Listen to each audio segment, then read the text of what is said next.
Assalamualaikum warahmatullahi wabarakatuh. Perkenalkan, nama saya Bastian Sitorus dari kelas 10 MIPA 3, absen 5, asal sekolah SMA 1 Cibinong. Di sini saya ingin mempraktekkan membuat kapal uap yang terkait dengan hukum Newton yang ketiga. Alat-alat yang saya gunakan ada styrofoam, yang satu ukuran 18 x 10 cm, yang satu lagi 25 x 13 cm. Dan saya di sini juga sudah mempunyai kaleng Sprite dan sudah ada kawat dan sudah dililitkan. Setelah itu ada lilin. Di sini saya mempunyai 4 lilin yang ukurannya 3 cm.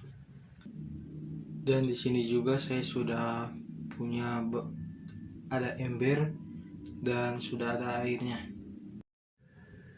Di sini juga saya sudah ada lem tembak.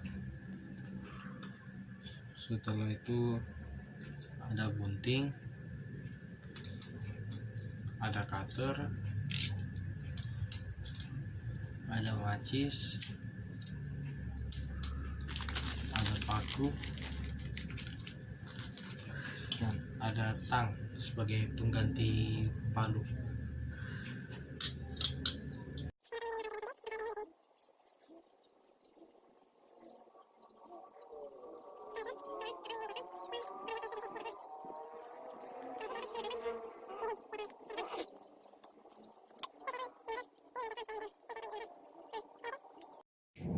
Dan ini saat sudah jadi.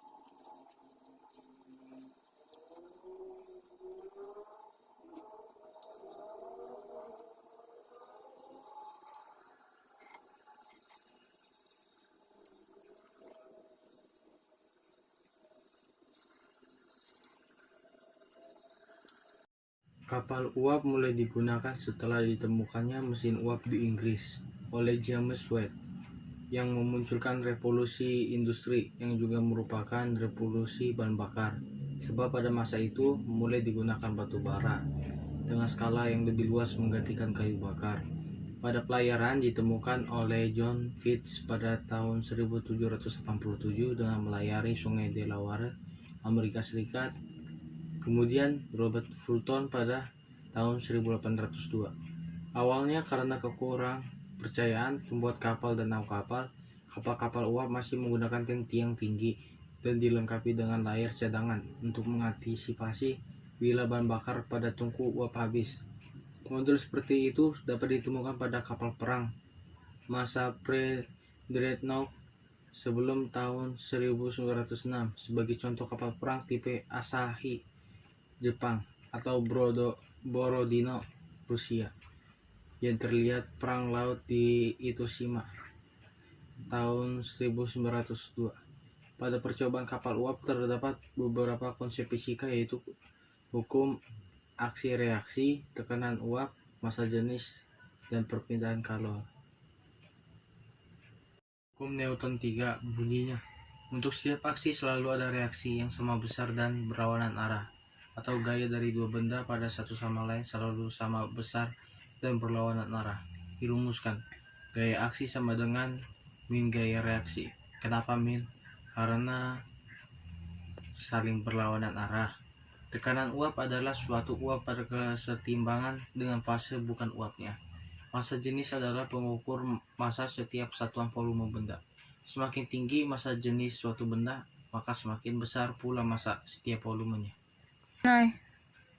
Perpindahan kalor pada kapal uap termasuk jenis perpindahan kalor secara konveksi. Perpindahan kalor secara konveksi terjadi pada zat cair dan gas, dan hal ini terjadi karena adanya perbedaan massa jenis dalam zat tersebut. Dari percobaan kapal uap, ternyata membuktikan bahwa adanya hubungan antara hukum aksi dan reaksi, tekanan uap, massa jenis, dan perpindahan kalor yang menyebabkan kapal uap tersebut bisa jalan. Air dalam kaleng mendidih dan mengeluarkan uap yang kuat karena ada energi panas dari lilin yang membuat rakitan mirip kapal tersebut jalan. Ini membuktikan adanya konversi dari energi panas ke energi uap. Sekian dari saya, terima kasih. Mohon maaf apabila ada perkataan saya yang salah. Assalamualaikum warahmatullahi wabarakatuh.